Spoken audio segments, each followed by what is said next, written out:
자, 이제 하나님의 말씀 읽겠습니다. 신약성경 누가복음 1장 76절부터 80절 말씀까지 보겠습니다. 한 절씩 교독하고 80절은 같이 읽겠습니다. 이 아이여, 네가 지극히 높으신 이의 선지자라 일컬음을 받고 주 앞에 앞서 가서 그 길을 준비하여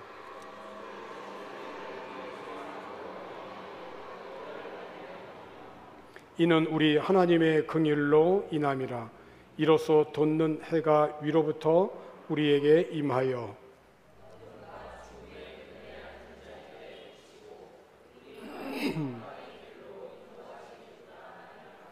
아이가 자라며 심령이 강하여지며 이스라엘에게 나타나는 날까지 빈들에 있으니라. 아멘. 다사다난했던 올해도 마지막 달인 12월에 들어섰고 교회 절기로는 성탄을 준비하는 강림절 혹은 또 대림절이라고 하죠. 첫 번째 주일이 되었습니다. 예수님께서 사람의 몸을 입으시고 이 땅에 오신 성탄을 우리가 어떻게 맞이하고 준비할 수 있을까? 또 올 한 해를 허락하여 주신 하나님의 은혜를 어떻게 마무리하고 또 새로운 한 해를 맞이할 수 있을까? 각자의 삶의 환경이 달라서 그 적용하는 그 삶이 각각 다르시겠지만은 우리 교회는 그 방법의 하나로 12월 둘째 주간에 기도회로 모이고자 합니다. 교회가 전통적으로 지금까지 12월 매월 둘째 주간에 연말 기도회를 해왔는데 코로나로 인해서 지난 3년 동안 하지 못했었죠.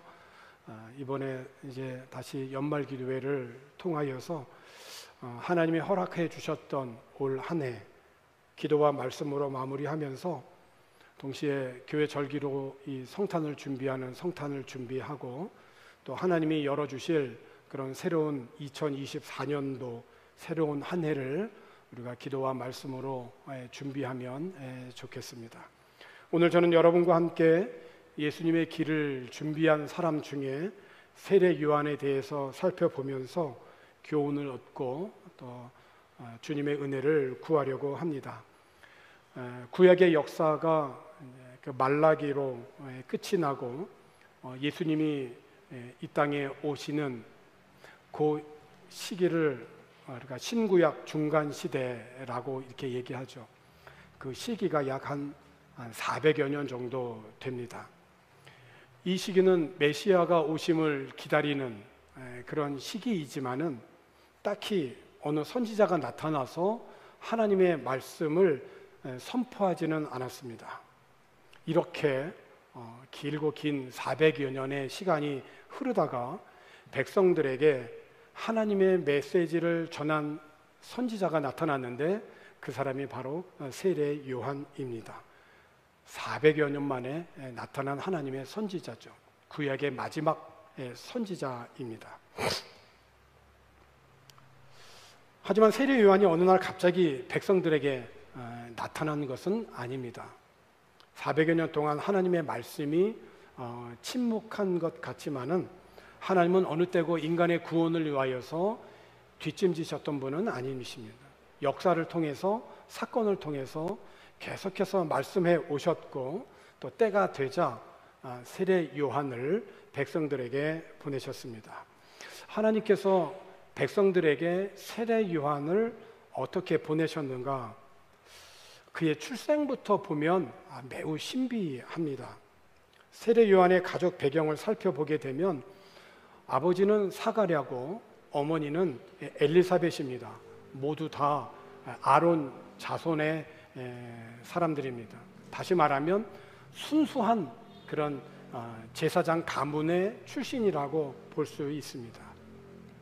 이 두 사람에 대해서 성경은 이렇게 기록을 했는데 누가복음 1장 6절에 있는 말씀을 보면 이 두 사람은 사가랴와 엘리사벳, 그러니까 세례 요한의 이제 부모님이죠. 이 두 사람은 하나님 앞에 의인이다. 하나님 앞에 의인이니 주의 모든 계명과 규례대로 흠이 없이 행하더라. 그러니까 성경은 이 사람들에 대해서 기록하기를 이 사람은 부모님이 남편과 아내 모두 다 하나님과 바른 관계를 잘 맺고 있었던 사람이라는 것입니다. 모든 계명과 모든 말씀들을 흠이 없이 잘 지켜온 그런 사람들입니다. 그런데 이들이 살던 그 시대는 어떤 시대냐면 헤롯이 로마의 세력을 등에 업고 이스라엘을 지배하면서 폭행을 일삼던 그런 시대입니다. 도저히 하나님의 말씀에 순종해서 살 수 없는 참 고통스럽고 좀 하나님과 관계를 맺고 살아가는 믿음의 사람들로서는 참으로 외로운 그런 상황의 연속이 바로 이 시기입니다. 그러나 이런 최악의 조건 속에서도 묵묵하게 하나님 앞에서 경건의 삶을 살아간 자들이 바로 세례 요한의 부모입니다. 그렇죠. 그러니까 누가 알아주든 알아주지 않든 하나님이 부르신 그 삶의 현장 속에서 주님의 모든 계명을 지켜가고 하나님과 바른 관계를 맺어가는 자들을 통하여서 하나님은 하나님의 귀한 일을 준비하셨던 것입니다. 세상이 많이 타락하고 부패한 진흙과 같은 그런 삶에 우리가 놓여 있다 할지라도 우리 그리스도인들이 함께 더러워질 수는 없는 거죠. 하나님 앞에서 흠없이 행하려고 하는 그런 내적인 열망이 우리 안에서부터 새로워져야 할 그러한 절기입니다. 이렇게 모든 삶에 주의하여서 주의 계명의 도를 지키고 하나님 앞에서 깨끗한 그런 양심을 품고 바르게 살아갔던 부부였지만 한 가지 아쉬운 점이 하나 있었다는 거예요. 그것은 바로 아내인 엘리사벳이 임신을 할 수가 없는 거예요. 그러니까 그들에게 자식이 없다는 것입니다. 그러니까 자녀들은 하나님이 주시는 기업이고 선물이라는 거예요. 그런데 자신은 하나님이 주신 기업과 선물이 없다라고 하니까 이거는 당시의 문화로 볼 때는 굉장히 수치스러운 것이었죠. 더구나 이들은 나이가 지금 많았습니다. 생물학적으로는 사실은 자녀를 갖는 것은 불가능한 상황인 거죠. 사실 그때까지 남편 사가랴가 경건한 사람으로서 아내를 위해서 또 자녀를 얻기 위해서 얼마나 기도를 했겠어요. 특별히 제사장의 가문으로서 모든 이에게 본인이 되고 덕이 되어야 할 것인데 하나님으로부터 받을 그런 기업 자녀가 없다고 하는 이것이 얼마나 제사장으로서 또한 수치였겠어요. 얼마나 기도를 했겠습니까? 근데 기도의 응답이 없는 거죠. 이미 나이도 많아졌고. 그러던 때에 이 제사장인 사가랴가 성소를 섬기는 사역에 자기 차례가 되었습니다. 이건 일생에 한 번 오는 그런 순서입니다. 하나님의 성소에 들어가서 이제 분향을 하는 일을 맡는 그러한 일을 맡게 되었는데 제사장이 성소 안에서 이렇게 분향을 하고 직무를 수행하게 되면 백성들은 바깥에서 기다립니다. 보통 이제 방울을 매죠. 그래서 안에서 직무를 감당할 때 왔다 갔다 하면 방울 소리가 나면 이 안에서 계속 직무를 지금 수행하고 있다는 것을 바깥에 있는 사람들은 알게 됩니다. 그런데 방울 소리가 나지 않으면 거룩한 하나님의 존전에서 그렇지 못한 자가 일을 수행할 때는 하나님이 진노하셔서 이 제사장을 죽이기도 합니다. 그래서 밧줄을 매죠. 그래서 소리가 나지 않으면 이게 문제가 생긴다라고 생각해서 밧줄을 끌어당깁니다. 바깥에서. 그만큼 참 준엄한 그런 자리였던 거예요. 근데 시간이 지나도 사가랴가 나오지를 않는 거예요. 소리는 나는데. 근데 그 직무를 수행하는 중에 사가랴가 너무 깜짝 놀랄 일을 경험한 겁니다. 그것은 다름 아니라 예고도 없는 천사가 그 성소 안에 나타난 겁니다. 그 성소장 분향 오른쪽에 천사가 나타나서 사가랴에게 말을 합니다. 얼마나 놀랐겠습니까? 그러니까 두려워서 그 자리에 그냥 뭐 얼어붙은 거죠. 이에 이제 얼어붙어 있는 이 사가랴에게 천사가 말을 합니다. 이렇게 말을 합니다. 누가복음 1장 13절에 있는 그런 말씀이죠. 천사가 그에게 이르되 사가랴여 무서워하지 말라. 너의 간구함이 들린지라. 어떤 걸 간구했겠어요? 자녀가 없는 문제. 내 아내 엘리사벳이 내게 아들을 낳아주리니 그 이름을 요한이라 하라. 너의 간구함이 들린지라. 그러니까 하나님은 어떤 분이실까요? 우리의 간구를 들으시는 분이시라는 거예요. 그러니까 우리의 신음소리도 다 들으시는 분이시라는 거예요. 하나님께서 의인 사가랴의 간구를 들으시고 그에게 아들을 허락하셨는데 그 아들의 이름이 바로 세례 요한입니다. 그러니까 하나님께서는 그러니까 의인의 간구를 기뻐하시고 그 간구의 그 때가 되어지면 들어주시는 하나님. 그 사가랴의 하나님은 오늘도 살아계셔서 오늘 저와 여러분의 간구를 들으시고 때가 되면 응답하여 주시는 전능하신 하나님이십니다. 그러므로 오늘 하나님이 기뻐하시는 의인의 삶을 살아갈 수 있는 저와 여러분 되십시다. 그런데 여러분, 사가랴가 성소에서 제사장의 직무를 수행하는 중에 천사로부터 내 아내 엘리사벳이 아들을 낳을 것이고 그 이름을 요한이라고 하였을 때에 이 메시지를 천사로부터 들었지만 사가랴는 믿을 수가 없었어요. 사실 불가능하거든요. 천사로부터 아들을 낳을 것이라고 하는 소식은 들었지만 사가랴는 이렇게 대답을 합니다. 두려운 가운데서 나는 늙고 아내도 나이가 많습니다. 그러니까 무슨 말입니까? 믿지 못하겠다는 거죠. 그럴 일이 있을 수가 없다는 거예요. 우리에게 자녀를 좀 주옵소서 그렇게 간절히 간구는 했지만 막상 하나님께서 천사를 통하여서 아들을 낳을 것이라고 하는 이 천사의 메시지에는 믿음으로 반응하지 못했던 거죠. 그에 따라 사가랴는 아들 요한을 낳기까지 말을 못하는 벙어리가 됩니다. 10개월 동안 말을 하지 못해요. 사실 사가랴가 성소에서 직무를 수행하는 중에 천사를 만나고 천사로부터 들었던 그 놀라운 소식을 얼마나 얘기하고 싶었겠어요. 얼마나 말하고 싶었겠냐고요. 내가 천사를 받고 천사가 이런 이야기를 했고 이걸 누구도 사실은 경험하지 못했던 일인데 얼마나 말을 하고 싶었겠냐고요. 그런데 말을 할 수가 없는 거예요. 벙어리가 되었어요. 시간이 되어도 나오지 못했던 이 사가랴가 나오긴 나왔는데 벙어리가 돼서 나온 거예요. 그러니까 도대체 이 안에서 무슨 일이 있었냐는 거예요. 도대체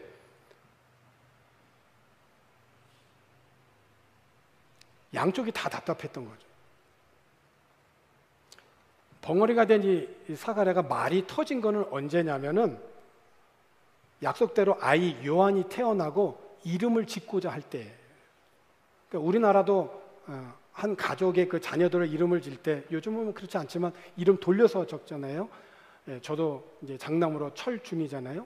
제 밑에 동생은 재중, 막내는 대중 이렇게 중돌림으로 이렇게 간단 말이에요. 무거울 중자를 써서. 이스라엘 나라에서도 동일합니다.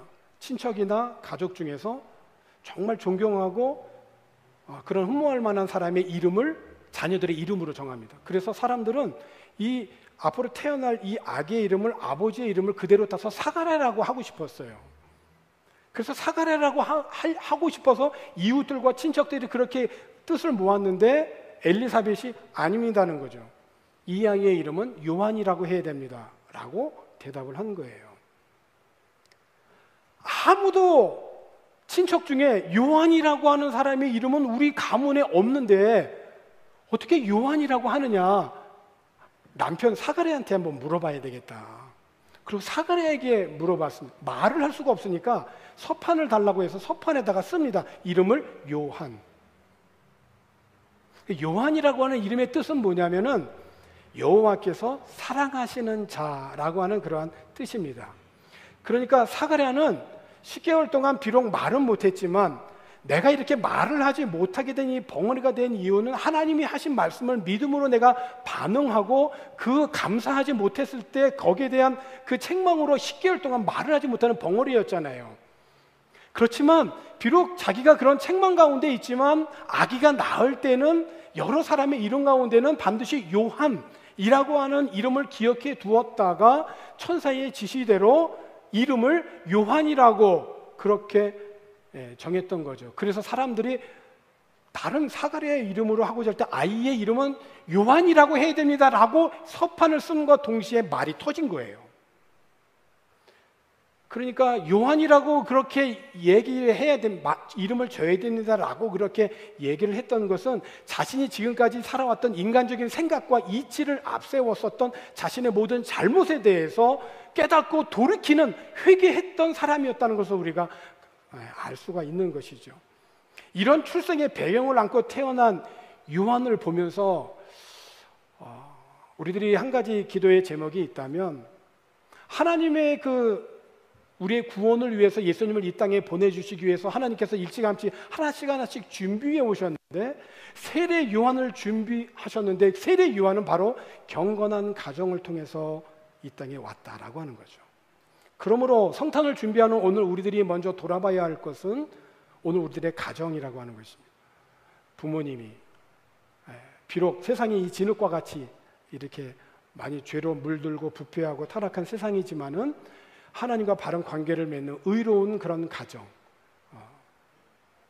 경건한 가정, 그것이 바로 오늘 성탄을 준비하는 오늘 우리 그리스도인들이 먼저 돌아보고 살펴봐야 할 그러한 기도의 제목이다. 이렇게 태어난 그 세례 요한이 어떻게 어디서 자랐느냐? 오늘 본문에 있는 우리가 함께 읽은 80절에 있는 그런 말씀을 보게 되니까 아이가 자라며 심령이 강하여지며 이스라엘에게 나타나는 날까지 어디에 있었냐면 빈들에 있었다. 그래서 이 빈들은 광야입니다. 그러니까 요한은 공식적인 이런 어떤 출현이 있기까지 광야에서 조용하게 은둔 생활을 했습니다. 교부 시대에 이렇게 보면 자기의 몸을 이렇게 고통스럽게 하면서도 이 광야에서 깊은 그런 묵상 생활을 하는 사람들이 참 많았거든요. 참 광야는 외로운 곳이죠. 거기서 은둔 생활을 하는 것입니다. 그러니까 하나님의 믿음의 사람들 중에 모세나 그 엘리야를 이렇게 보게 되면 그들도 금욕 생활을 하는 가운데 이 광야에서 깊은 사색과 묵상을 통하여서 앞으로 그들이 감당해야 할 일들을 기도로 준비했던 것을 볼 수 있거든요. 세례 요한도 그랬다는 거죠. 요한의 아버지 사가랴가 요한의 이름을 지을 때 말이 터졌다라고 했는데 그래서 사람들은 앞으로 이 아이가 어떻게 될까 굉장히 궁금해했어요. 그래서 성경은 이렇게 기록을 하고 있습니다. 누가복음 1장 66절에 있는 말씀을 보면 듣는 사람이 다 이 말을 마음에 두며 이르되 이 아이가 장차 어찌 될까? 이 아이가 대체 어떻게 될까? 하니 이는 주의 손이 그와 함께 하심이라. 사가랴가 요한이라고 해야 됩니다라고 하는 말을 터지게 되면서 성령이 충만하여 이 아이에 대해서 예언을 하게 되거든요. 그 예언은 앞으로 이 아이가 가야 할 사명이고 그의 그 마땅히 걸어가야 할 길을 예언적으로 그 아버지 사가랴가 합니다. 오늘 본문에 있는 말씀이에요. 우리가 읽은 말씀이 76절부터 77, 78, 79절에 세례 요한이 사명, 세례 요한이 걸어가야 할 길에 대해서 사가랴가 예언을 한 겁니다. 성령 충만한 가운데에서 76절에 이렇죠.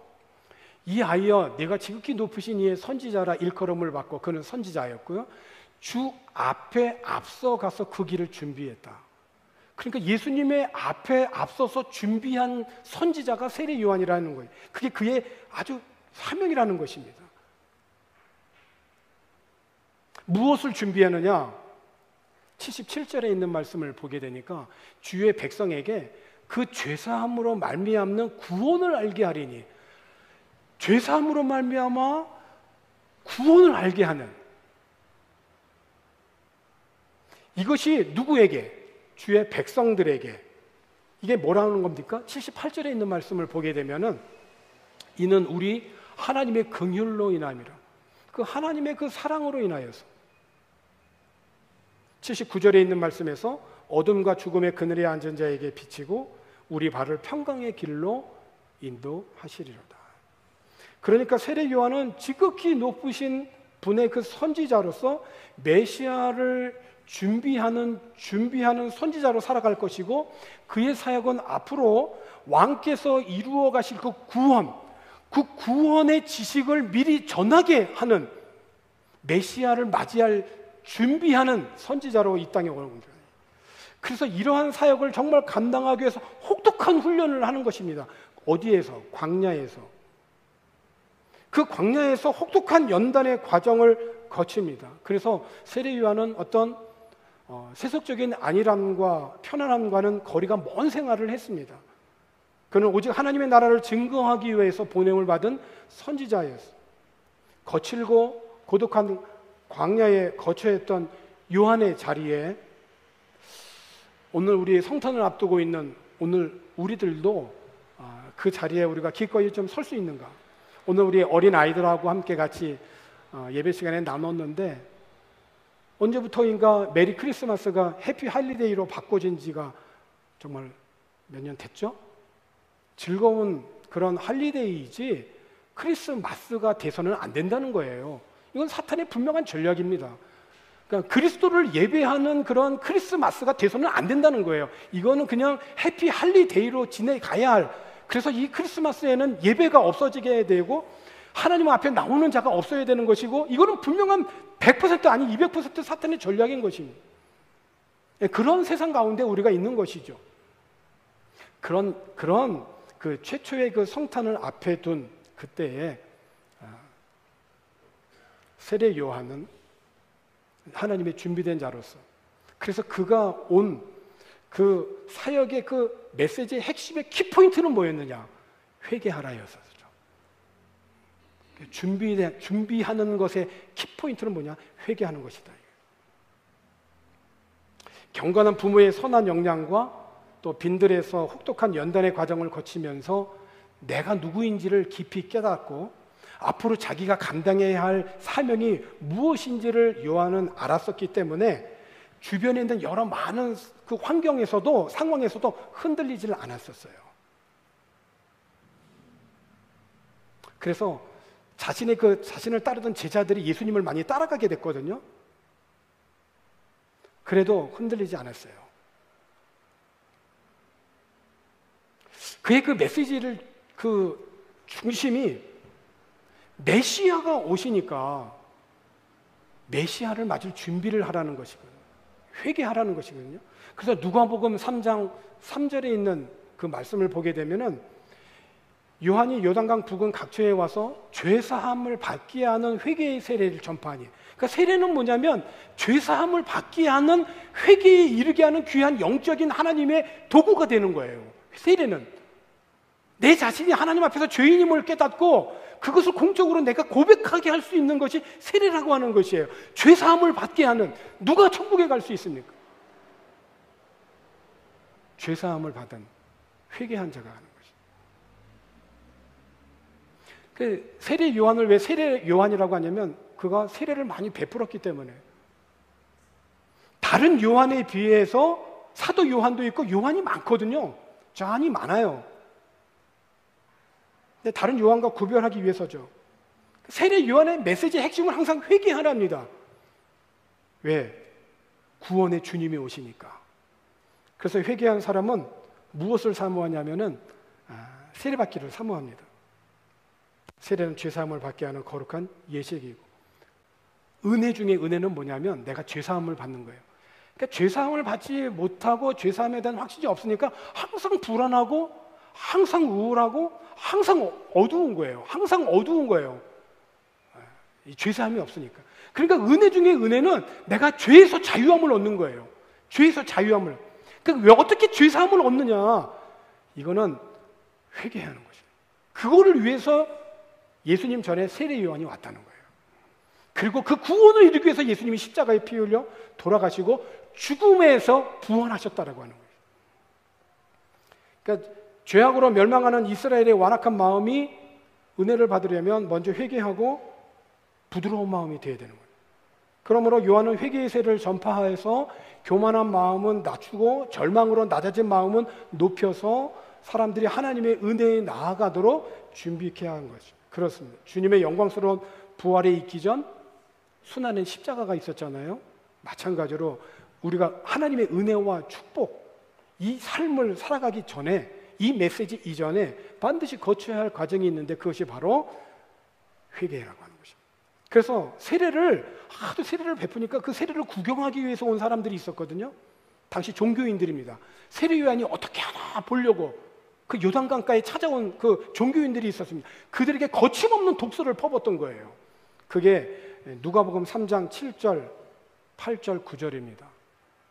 누가복음 3장 7절과 8절, 9절에 있는 말씀에서 세례 요한은 이렇게 합니다. 요한이 세례받으러 나오는 무리에게 이르되 독사의 자식들아, 독사의 자식들아, 독을 품은 너희들아, 누가 너희에게 장차 올 진노를 피하라 하더냐. 그러므로 뭡니까? 회개에 합당한 열매를 맺고 속으로 아브라함이 우리 조상이라 말하지 말라. 내가 너희에게 이르노니 하나님이 능히 이 돌들로도 아브라함의 자손이 되게 하리라. 자, 그러면서 9절에 이미 도끼가 나무 뿌리에 놓였으니 좋은 열매 맺지 아니하는 나무마다 찍혀 불에 던지리라. 그러니까 세례 요한이 전한 회개의 세례를 통해서 바꿔야 할 것은 이 겉의 가죽이 아니라 속마음이라는 거예요. 그러니까 세례를 통해서, 세례는 물을 머리에 붓는 거고 물에 잠기는 거잖아요. 그러니까 너의 몸 겉 가죽에 물 묻혔다고 해서 너가 그렇게 되는 게 아니다는 거예요. 중요한 것은 삶이라는 것입니다. 삶이 푸르고 꽃펴야 되는데 말라 죽은 가지가 되면 어떻게 되느냐? 그것은 땔감밖에 될 게 더 있겠느냐는 거예요. 이 말씀을 듣고 세금 징수원들이 마음에 깨달음이 있었던 거예요. 그래서 묻습니다. 선생님, 우리가 어떻게 해야 됩니까?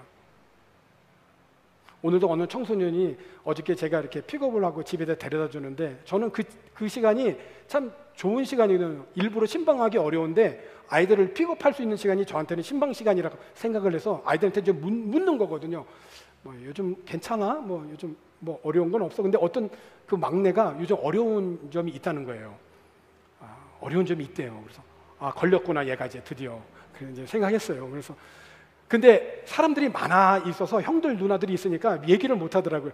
그러니까 근데 오늘 제가 잊어버렸는데 그 친구가 와가지고 목사님도 어저께 했던 말이 그러니까 좀 유치하다는 거예요. 유치한 말이래요. 그래서 뭐지? 그랬는데 그 어떤 말이 있어요. 제가 그걸 몰랐어요. 그 말을 듣고 내가 이렇게 해줘야 되겠구나라는 생각을 갖게 됐어요. 중요한 건 지금 제가 뭘 말씀을 드리려고 하냐면 얘기를 해줬다는 거예요. 저한테. 내가 몰랐는데 저한테 얘기를 해줬다는 거예요. 세금 징수원이 세례 요한이 세례 베푸는 걸 보고 그 말씀을 듣고 물었다는 거예요. 그럼 저는 어떻게 하면 되죠? 선생님, 우리는 어떻게 해야 됩니까? 물었다는 거예요. 이게 가능성이 있는 거죠. 그랬더니 요한이 뭐라 그러니까? 더 이상 착취하지 말고 법에 정한 만큼만 세금 걷어. 이게 회개의 삶이라는 거죠. 군인들이 묻습니다. 그럼 우리는 어떻게 해야 됩니까? 요한이 대답을 합니다. 억지로 빼앗거나 협박하지 말고 너희가 받는 봉급으로 만족하게 살아. 이게 회개에 합당한 삶이라는 거예요. 그러니까 사람들이 세례 요한이 메시아인가 보구나. 우리가 지금까지 기다리는 메시아구나. 이 메시아가 세례 요한이구나 라고 생각할 때 요한이 거기서 말을 끊습니다. 그리고 이렇게 얘기를 하죠. 누가복음 3장 16절과 17절입니다.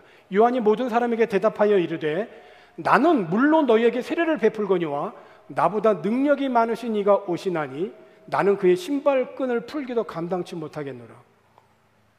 멋있지 않습니까?